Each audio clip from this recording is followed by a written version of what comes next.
Good afternoon, everybody, and welcome back to Cosmic Blueprints. We're doing Tishrei today, the month of Libra, but this learning for this week is dedicated to the Torah Center Silver Donor, Oren and Alexa Altmark.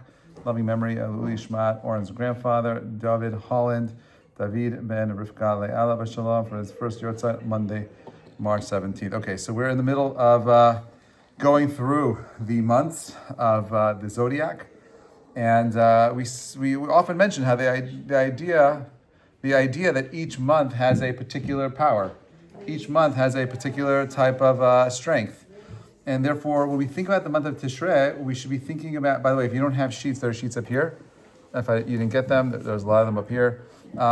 Each month has its unique strength. Now, if you think about it in these terms, right? Why should anything change?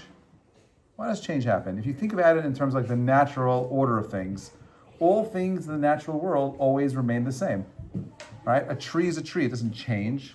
A mountain is a mountain, it doesn't change, it stays the same. There are small things that happen when you weather the storm, right? And things become, they may grow a little, but most things, they stay as is. And therefore, when we're talking about the month of Tishrei, you have to be able to dial down to this concept that God never intended for anything, especially not for any human being, for any neshama, to remain the same. So this is the way I like to think of it. You're each born with a predetermined operating system, okay? And the operating system isn't fixed, like on your phones or your computers. The cool thing about this operating system is that one of the major features is that you have the ability of optimizing it. You can change it. You can choose to be someone who's more selfless, to be more loving, to be more giving, to be more caring, to be more understanding, to be more patient. That's you. Right?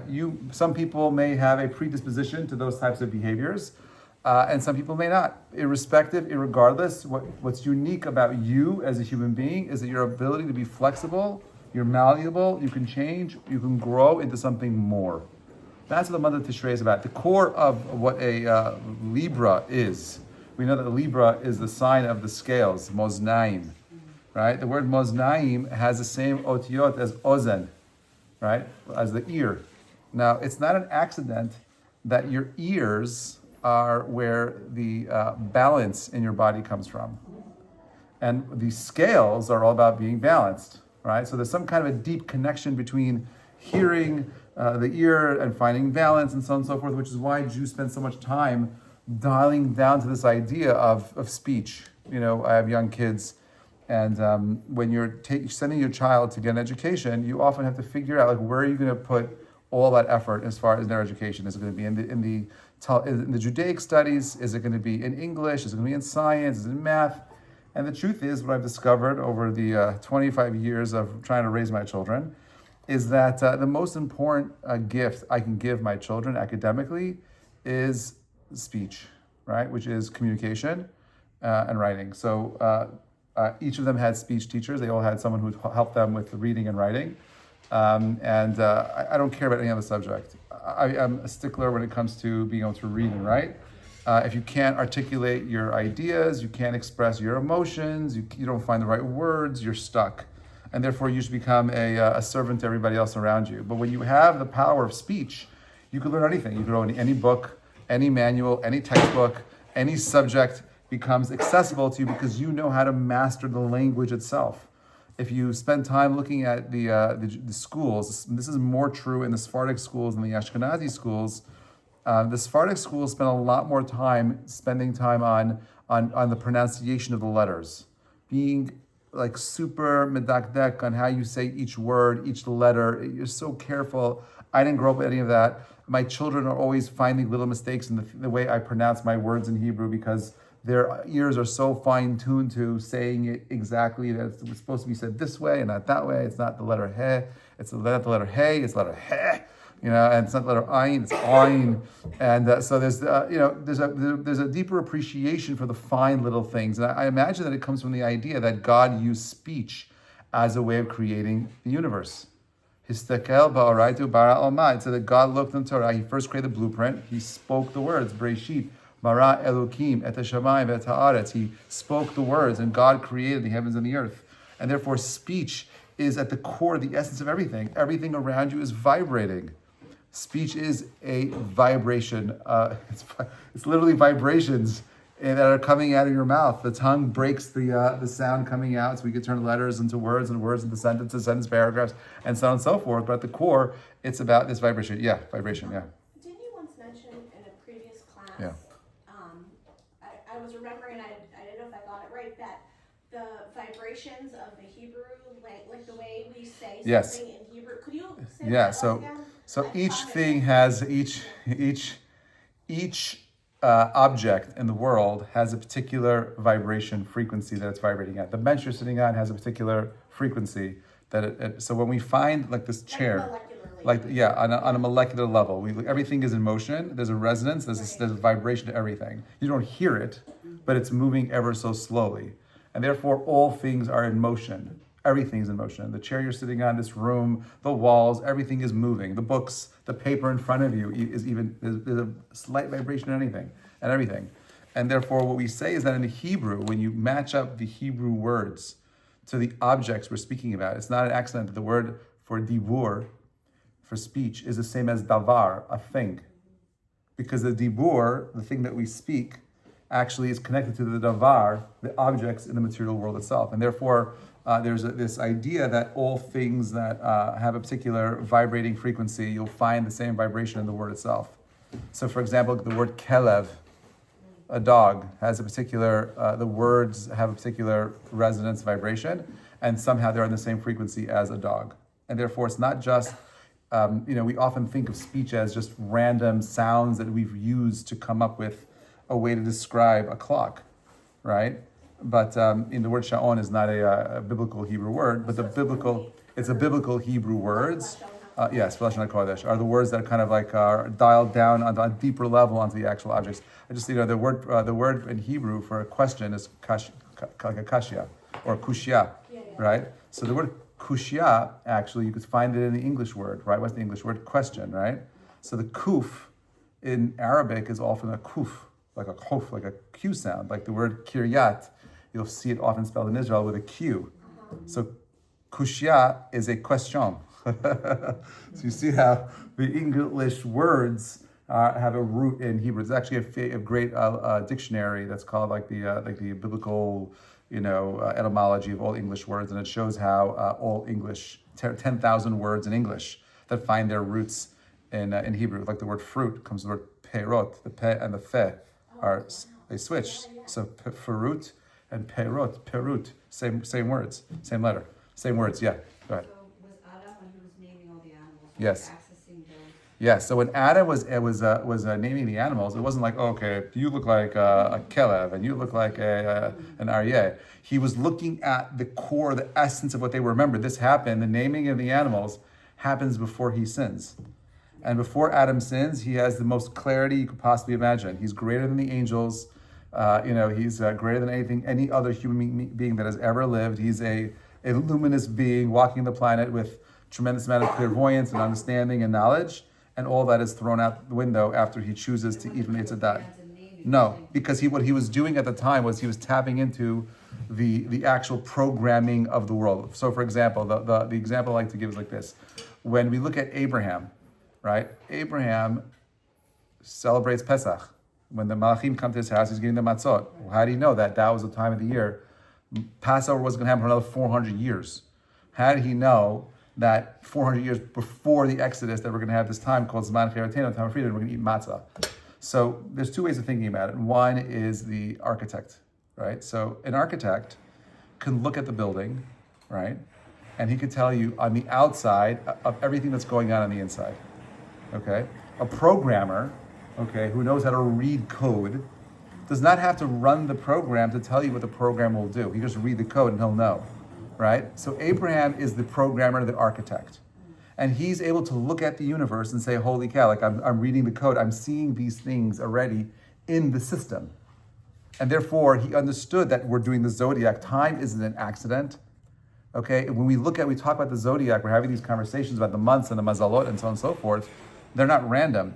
This is a perfectly wound up clock, a watch with the gears aligned perfectly, and each one telling you something specific about a particular kind of energy that's being expressed in the universe around us. And therefore, What our rabbis are doing, what our chachamim, our Mesorah is, that just like Abraham was able to read the code of the universe and extrapolate from it what he sees, we're doing the same thing here. And Adam is certainly doing the same exact thing. There's a difference, this also, if you think about, if you have a kid, right? When you look at a child that you know, you can see a small movement on their face and know exactly what's going on in their head, right? Because you know them so well, for better and for worse, right? So when you know something, when you're so familiar with it, you need to see very little and you get so much information. Imagine you spend your whole entire life becoming masters of spirituality. And then you start noticing those spiritual things, those spiritual energies in the universe around you. You start seeing things, you start realizing things. I've had the privilege of interviewing close to 13,000 Jews for different, for trips and so on and so forth, young professionals. There are a lot of people that have come through my doors. I had the privilege of meeting hundreds of people every single year. So naturally, when you meet that many people, you'll start seeing, common themes in people, and you'll start noticing things that are repetitive. You see personality types, you see ideas, you see it just comes through volume. I couldn't explain to you, I could see something and I know what it is already. I'm not 100% right, but I have a very good sense of things, and it comes from just that consistent, repetitive meeting and seeing and observing and so on and so forth. All right, anyway, so let's go into our sheet. Arizal. He says the name of the month Tishrei indicates that is the beginning of the new year, for it contains the same letters of the word Bereshit, the beginning. The fact that the letters of the name Tishrei proceed in the opposite way of the natural order of the alphabet, Tav is the first letter, right? Is the last letter of the alphabet, Shin, right? The next letter in Tishrei is the second from the end, and similarly the Resh. So you see the word Tishrei itself, right? When you read it backwards, you're seeing the alphabet going in reverse order. Points to this is what he says. He says that Tishrei as being the time of judgment. This is contrasted to the month of Nisan, where the letters precede their natural order, which the Torah calls the month Aviv, spring, indicating that Nisan is a time of grace. So the words themselves, remember that in the Hebrew lexicon, or the biblical lexicon, when we talk about months, you will never see the word Tishrei in the Torah. The word Tishrei is not a Hebrew word, okay? Most of these words come from the Akkadian calendar system, right? From the Babylonian system. But the word Tishrei, now, so then how am I using the word itself to express a Torah idea?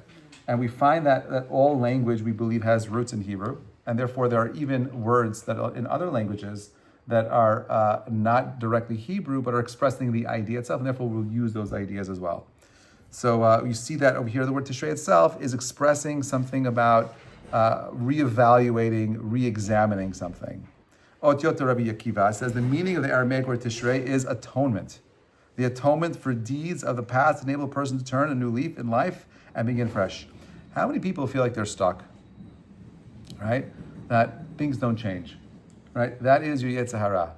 The idea that things don't change is antithetical to Jewish thought. We say, if you have a sword on your neck, you can still do teshuvah. The word teshuvah does not mean repentance. It actually means to return. And the question you should be asking is, well, Rabbi, to return to what? And the answer is to return to the greatest version of yourselves. You are a soul that is sent down into this world, and you have a unique purpose that only your soul can accomplish in this lifetime, and no one else can accomplish it.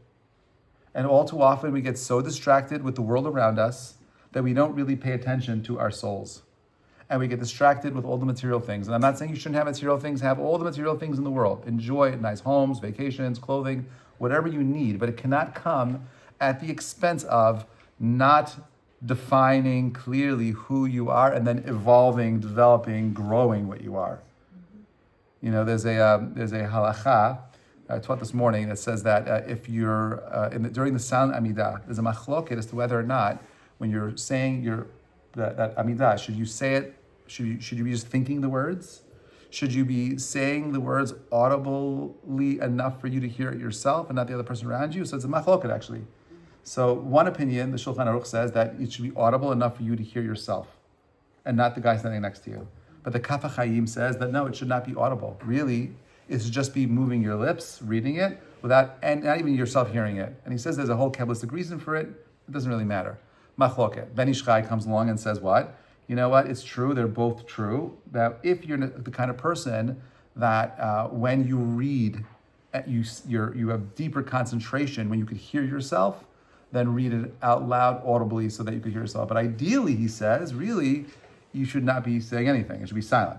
Silent Amidah. Not even audible enough for yourself to hear. But you should be reading it, right? So, but lips should move. Lips should move 100%. That's what yes, lips should move. You should be reading it. And therefore, so now, well, what difference does it make? Does it really matter? And the answer is, yeah, it does matter. Because as Jews, we want to do what is most aligned with whatever gets us to the closest relationship to God.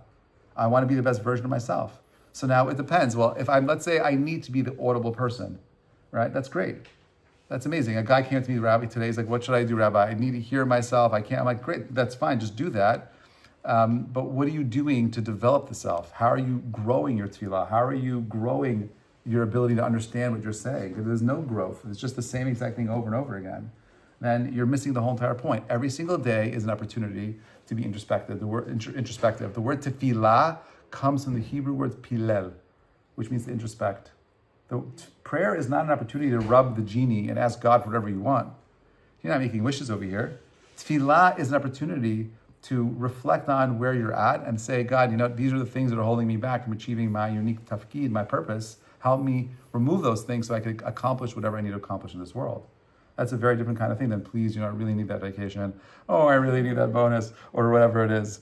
Anyway, so Rabbi Akiva says as follows. The meaning of the word is atonement. Tishrei is atonement. Atonement for the deeds of the past enables a person to turn over a new leaf and begin afresh. The letter Lamed, which is the letter for the month of Tishrei, is the tallest of the alphabet, symbolizes the sublime opportunity that this month offers to a person who may rise from the depths of the sin to the greatest spiritual heights. The letter of the month is the Lamed. The Lamed is the tallest letter, and it breaks out of the line. Just like the Lamed breaks out of the line, you have the power of breaking out of your nature in the month of Tishrei. Is there any reason why the word person has a dash? It's because of my poor editing.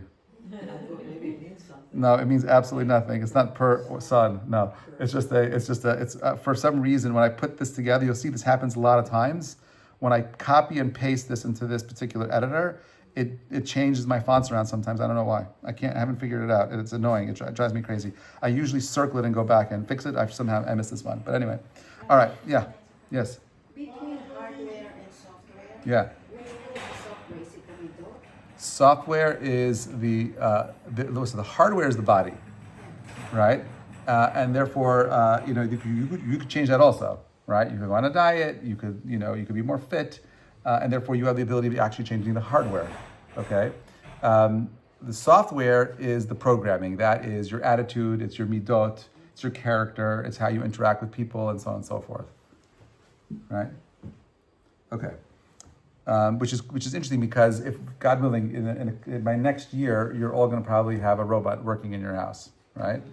Now robots are interesting because if a robot breaks, right, you got to fix it. They're not self-healing, But if anyone here has ever had any kind of illness that they overcame, it's unbelievable how the body heals itself. You have a kidney issue, okay, a little clog, but it fixes itself. It's unbelievable.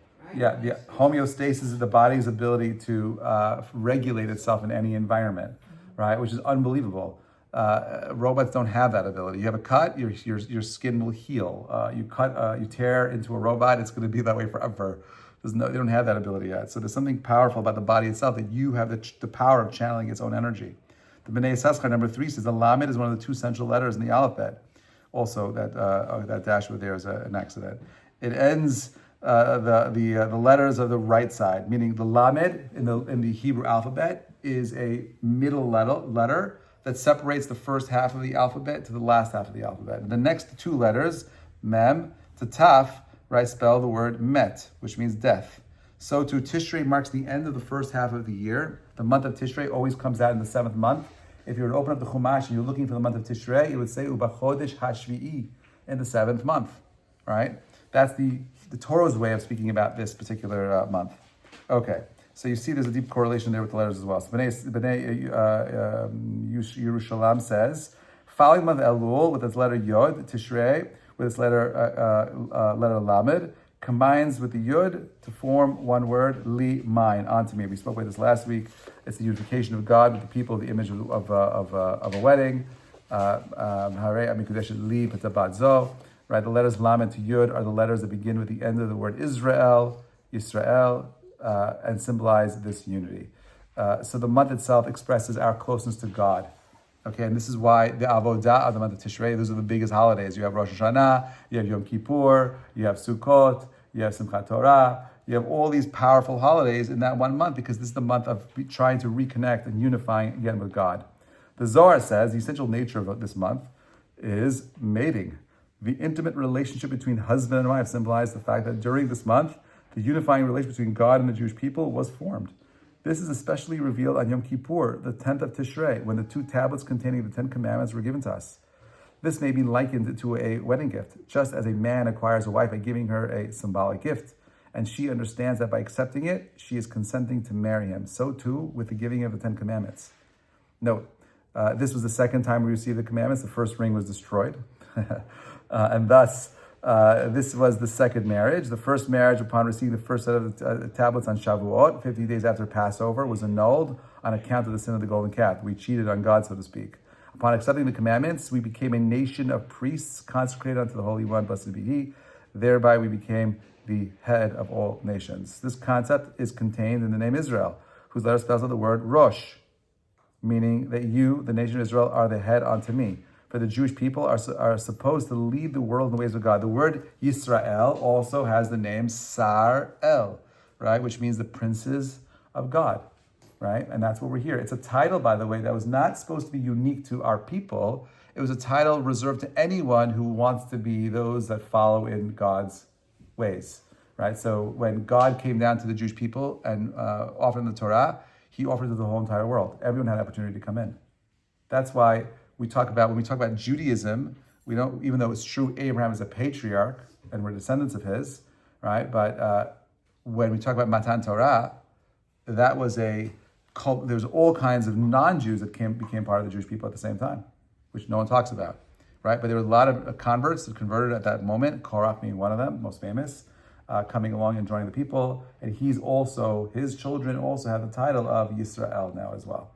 Okay, so V'atem tiyu li mamlechet kohanim, the pasuk says, you'll be to me a nation of priests, the goy kadosh, and a holy nation. What does the word kadosh mean? Holy. Often translated holy, but how would you explain what holiness is? Separate. So when you think about it, right, what Judaism wants at its core is for you to maintain a level of kedusha. How do you make something holy? Well, if you look behind me over here, you have this beautiful aron over here, right? Inside there, what do you find? Your Sifrei Torah. Well, why is it separate from everything else in this room? Why is it behind these metallic doors that are locked? And the reason for that is because as Jews, when we want to show the greatness of something, we separate it, make it holy, right? Holiness is something that is sacred and it needs to be protected. Shem Shmuel says, people born in the sign of Libra, I'm a Libra by the way, are especially blessed by harmonious and pleasurable feelings in conjugal relationships. These blessings are refined and intensified by the opening of the spirit of the relations between man and God, following the ways of Torah. So you have people that are born this month have this deep ability to build relationships in a very profound way. Libra, the astrological symbol on the next page of this month, signifies the day of judgment. That's the scales. He opens this month, Rosh Hashanah, that dictates the period of soul searching, weighing the deeds of the past year. A person born under the sign of Libra is interested in many areas of endeavor and thus has difficulty of decision making. People that are Libras are often indecisive, although I don't find like I'm indecisive. I do like to research a lot before I come to a conclusion, but I'm not indecisive. But I can see how I know Libras that are very indecisive. It's called paralysis by analysis. The commandment of the Torah facilitates one's ability to focus and organize, and the spirit of holiness, the complicated and the confused energies of one's secular activities. Very hard to find balance. But that's something every single person here should be striving for. Any trait to any one extreme is a bad thing. Remember that. We all want balance. And that's the power of the month. The month of Tishrei, of Libra is there to help us find that balance. Pri Tzadik, number 10, says the element of the month is air, which it shares the month of Sivan and Shvat. It symbolized the freshness and openness in which we received the Torah, whereas Tishrei was the month during where we received the second set of tablets. During Sivan, we received the first set. During Shevat, Moses began to preach the book of Devarim, also called Mishnah Torah. So you see that this is all connected to air somehow. Air is the symbol, the element that allows us to connect to intelligence, higher level thinking. On the 22nd day of Tishrei, we celebrate Simchat Torah, the joy receiving the Torah. The element of air is composed of the balance of two opposing elements, water and fire, right? That's where you get air from. The Torah is associated with these two elements. Again, the synthesis, the harmony of all things coming together. That's what the Torah wants. Bnei Yissaschar says that Ephraim, the tribe of the month, symbolized the energy of Joseph and the forebearer of the Messiah in the house of Joseph, who together with the Davidic Messiah of the house of Judah will bring the complete redemption.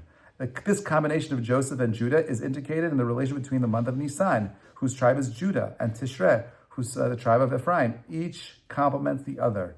The judgment of Tishrei is complemented by the grace of Nisan. Nisan is considered the first month in expression of the nature of God, so to speak, who first introduced to the person grace and kindness, thereby enabling him to be more easily meritorious in judgment. That's what Hashem wants. God creates the world. It's an act of chesed. It's the verse in Tehillim says, Olam chesed Hashem yibaneh. God creates the world as an act of kindness. That is the trait. That is the primary moving force that explains why God is here. He did not need to create a world. He did not need to create me. He did not need to create you. He is the ultimate giver, and therefore his deepest desire is to give in the most profound way. My youngest is, she's 8 now. She's delicious. She's brilliant.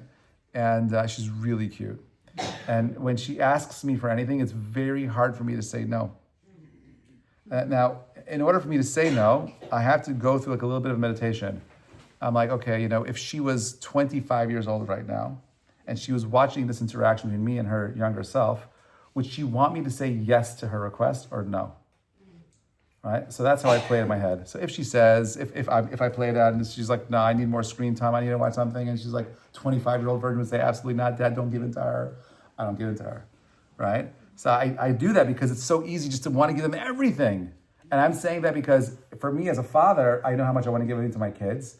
I can't imagine what it's like for God, who loves infinitely more than anything I can begin to imagine, how hard it is for him to not to give you things that you want. Because he knows what your 25-year-old version of yourself would say to yourself. He knows exactly what's better for you. I don't know it. I have to play the game, but he knows instantaneously.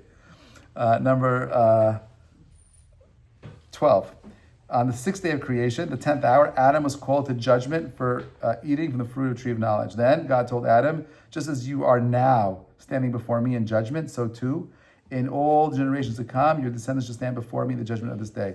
That was the day of Rosh Hashanah, right? The first day that he was created. By the way, that means that if he was created on Rosh Hashanah, which was Aleph Tishrei, because he sins 12 hours after he was created. That means that the world wasn't created in the month of Tishrei, it was created in the month of Elul. Because he was created on what day? That's right. That means the first day of creation was the 25th of Elul, right? But we don't really care about when time and the universe was created. We care about when man was created, because you are the central character in this amazing unfolding story of nature. And therefore, everything that you see around you, the sun rising and setting, is for you. And I don't care about anything else. You're the main characters. And therefore, we start counting with Adam coming onto the scene. And therefore, in the same way that Adam sinned and was judged on that day, that is the energy of that day is for eternity to be the day of judgment. That's Rosh Hashanah. And therefore, when we come to Rosh Hashanah, we are standing before God in the same way that Adam stood before God. Rabbi Yonatan Eibschitz says as follows. He said, at the time of creation, earth moved around the sun at a much faster rate than it does now. But he wrote this about 200 years ago. For the span of 96 hours, from the time of the creation of the stars to the 10th hour of the 6th day, at least 6 months has elapsed. So according to him, time was different, right? Time was moving faster than it's moving right now. And it's not impossible to say, well, we are moving at a particular type of rate. Who says that the way the earth is revolving around the sun right now is the same constant speed as it was 6,000 years ago? And the answer is, I don't know. Can I prove it? I don't know. I don't prove it. Even when you do carbon dating, the pushback is, well, the assumption is that carbon, which is all things have carbon in it, decays, right? And therefore, I know that I can look at the rate of decay of the carbon and tell you how old that object is. So let's say and they found like a fig seed from like 2,000 years ago. They could say it's 2,000 years old because they look at the fig, they can look at it on a molecular level and see how the carbon is rotting. But who says that the decay of carbon is exactly the same way? Who says that it wasn't decaying slower or fast? We have no idea. We don't know. We don't know how old the universe is. We don't know how old. We just don't know. So that's what Rabbi Yonatan actually says. We have no idea how fast time or how slow time is moving. So number 14, he said the heavenly body that rules Tishrei is Venus, which according to the Talmud causes the arousal of love and passion. These feelings are expressed in the Jewish calendar on the festival of Sukkot, which begin the 15th of the month when the moon is full. The festival spans 8 days, and the last day of the festival is Shmini Atzeret, Simchat Torah, the 8th day of the assembly of joy of the Torah. God and the Jewish people unite like a married couple. That is what happens at the end of that month. He continues and he says the letter Vav He Yod. He spells the word V'haya, and it shall come to pass. This expression was used in Scripture, always indicates good tidings and happiness. True happiness comes to a person only after he goes through a period of toil and judgment. If there's no effort, and you think you're experiencing something that is happiness, that might not be happiness. Mm-hmm. Happiness always comes through a journey of struggle. Overcoming that struggle is where you find true happiness. Thus, the first half of the month of Tishrei is set aside for judgment, and the second half, which opens with Sukkot, is a time of rejoicing, culminating in Simchat Torah. The Setimet Teshuvah is a struggle. Overcoming that struggle allows you to have the Simcha of Sukkot and Simchat Torah. By means of this rejoicing, we express in the Simchat Bet HaShoeva the rite of drawing of water, the water libations in the altar of the temple. One merits the drawing to oneself of inspiration of the Holy Spirit. That's what we're trying to do. We're trying to, everything that we do as Jews is try to bring God into our world, God into our lives, so that we can make a Kiddush Hashem. That's what we want. I don't want to be the angry guy honking the horn. I want to be the guy that's always courteous and letting the people cross. I want to be the person that's with a smile and greeting people even when I have a headache and I'm in a bad mood. I want to be the guy that's always trying to put out the best version of me because I know that I am a representative of the Almighty and I want to do my best. I wear this kippah, I take it seriously. I want to be the best, the one that is able to express His will in this world. Okay, let's go into the actual astrological symbols and see how we could understand this nature a bit better.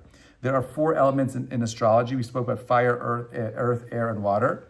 Fire, again, is the energy, it's enthusiasm, it's the impulsiveness of Aries, Leo, and Sagittarius. Those are the months of fire. Earth is a practical, stable, and grounded. That's Taurus, Virgo, and Capricorn.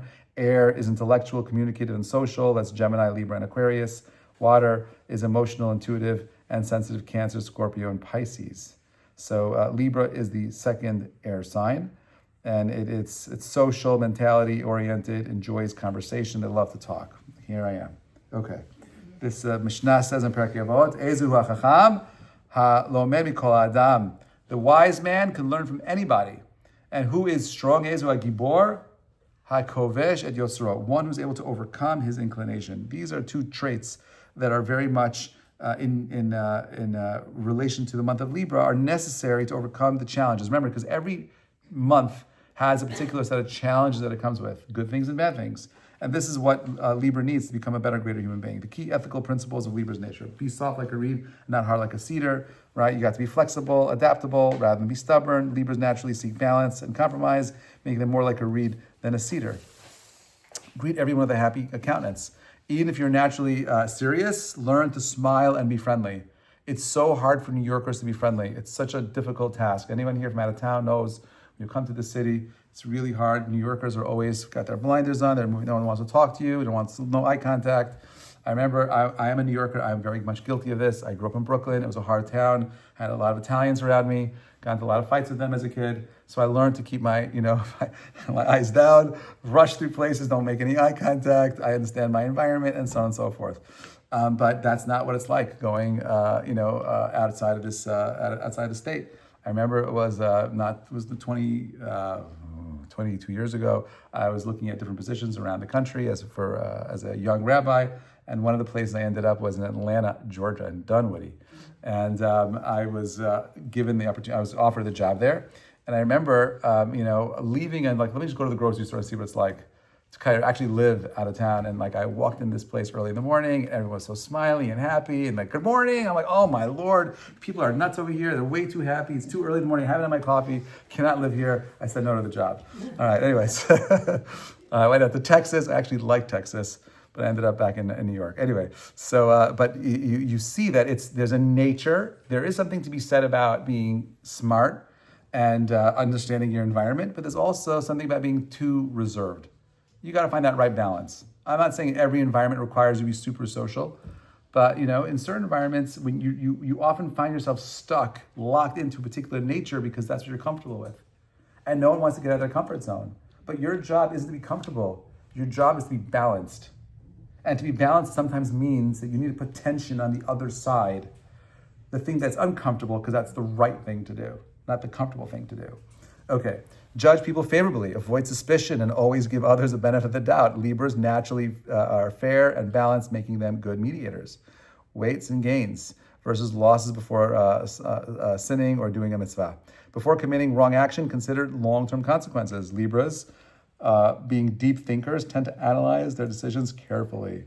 Don't delay what you can do today. Procrastination leads to missed opportunities. Libras' indecisiveness makes this major challenge for them. What is the negative side of balance? The negative side of balance is inaction. Right? Inaction. Think about that for a minute. Yeah. You're so balanced, I can't take a position. I don't know. I want to be. So when we talk about balance, balance doesn't mean being unable to make a choice. Balance, by the way, often leads to laziness because that's part of the inaction. Yeah. You're so into the balance of things, you don't want to disrupt the equilibrium. You're stuck. Right? That's the paralysis by analysis idea, right? You're stuck because you're but we need to be people that are proactive at times. How many Jews are not standing up for what's happening, post October 7th? No. How come none of the Hollywood actors came out and spoke about the hostages, in support of the hostages? Why not take any position? Show some kind of, solidarity, some kind of concern, care for your Jewish brethren and sisters, people that have a platform where they could share. Nothing, dead silence. Right? So balance could often lead to inaction and laziness. All right. Don't do too late what you can do tomorrow. Procrastination, decisive. Okay, Libra's personality, strengths and weaknesses. So their dates are September 23rd, October 22nd. Air, scales. Okay, planet Venus, beauty, harmony, and love. Okay, so the positive traits of Libra are charming, sociable. They love people and relationships. Diplomatic and tactful. Avoids conflict and seeks peace.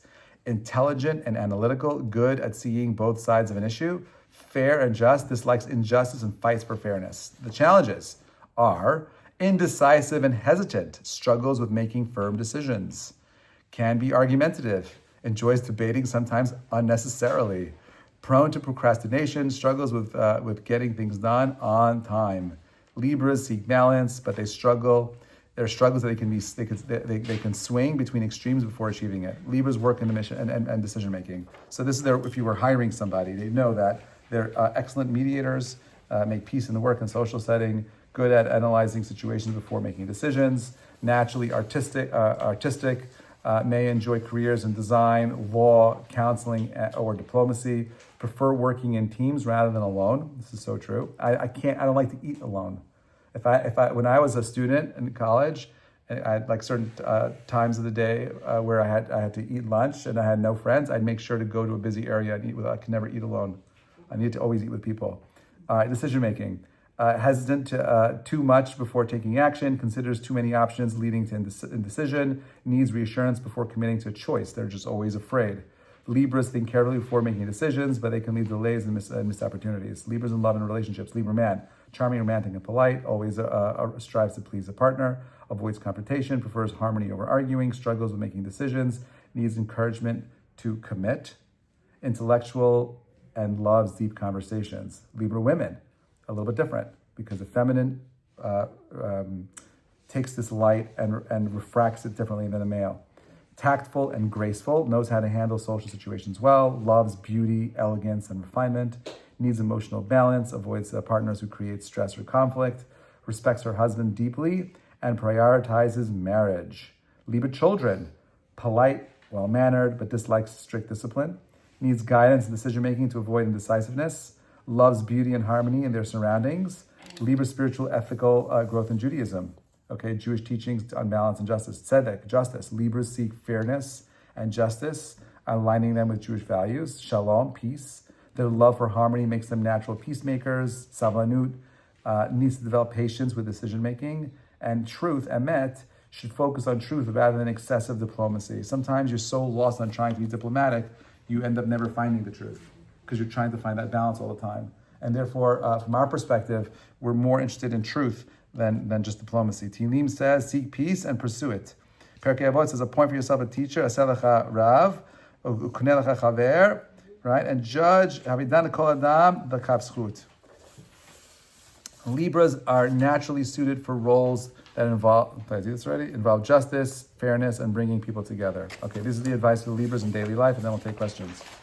Okay, for Libra children, okay, help them make decisions instead of overwhelming them with choices. I'm not sure if you know this, but every single person has a certain amount of bandwidth they can use for doing chores. Every person has a certain amount of bandwidth for doing chores, or anything, the truth is. So there's something called task switching. So let's say you're working and you're doing a particular project, and then you are called away to do something else, right? You're working and writing a report, and then you need to be pulled into a meeting, and then you got to go grocery shopping, then you got to deal with a spouse, a family member, and each time you're switching tasks, you are becoming more and more exhausted. Okay, this is also true with children. All right, children come home from a long day in school, and they're asked to sit down, go to recess, come back and do work. And then they come home and you're like, put your toys away. It's very possible the reason why they're saying no isn't because they really have a choice at that point. They're just exhausted. They've exhausted their free will at that point. And therefore, I am a very big believer that if you're going to ask your children to do things, sometimes it might be easier to do it with them so that you're helping them through the low bandwidth mode they find themselves in. Right? Sometimes if you need something to get done, it's okay for them to do it with you. It's okay for them to get help. It's better for them to do it with you than for you to do it for them. Never let them get away with doing nothing, but always put yourself into a position where you're doing something with them. Therefore, you're building up their muscles to go ahead and be involved there for them. So for Libra children, help them make decisions instead of overwhelming them with choices. Make it give it a smaller choice, less choice, not more choices. Encourage them to follow through on commitments. Right? Because they're always thinking about what opportunities are. They can't make any kind of commitments. Provide a structured, peaceful environment to help them thrive. You create that environment for them. As for adults, you have to work on making decisions faster without overanalyzing, avoid being too trusting, not everyone is fair as they are, and use their charm and diplomacy to resolve conflicts wisely. Don't put yourself in situations that you can't overcome. You don't want to be overwhelmed by the world around you. The Ecclesiastes and Kohelet says, Shlomo says, to everything there's a season and a time for every purpose under heaven. Therefore, for a Libra, you got to find balance, not just externally, but within themselves. Last idea. They have great strength in fairness, charm, and diplomacy. Their biggest challenge, again, is indecision, procrastination, and excessive hesitation. So these are natural peacemakers, but must work on decisiveness. Their love and fairness for harmony makes them great mediators. By trusting themselves more, they can become truly strong leaders. We say in the Gemara, Brachot Lafum Tzara Agra, according to the struggle is the reward. Libra's mission is to balance this love for harmony with their ability to take action. It's never about being in a state of balance. It's never to be in a state of inaction, always to be in a state of some type of movement. Remember, in Judaism, we believe that if you are standing still, you are moving backwards. Right?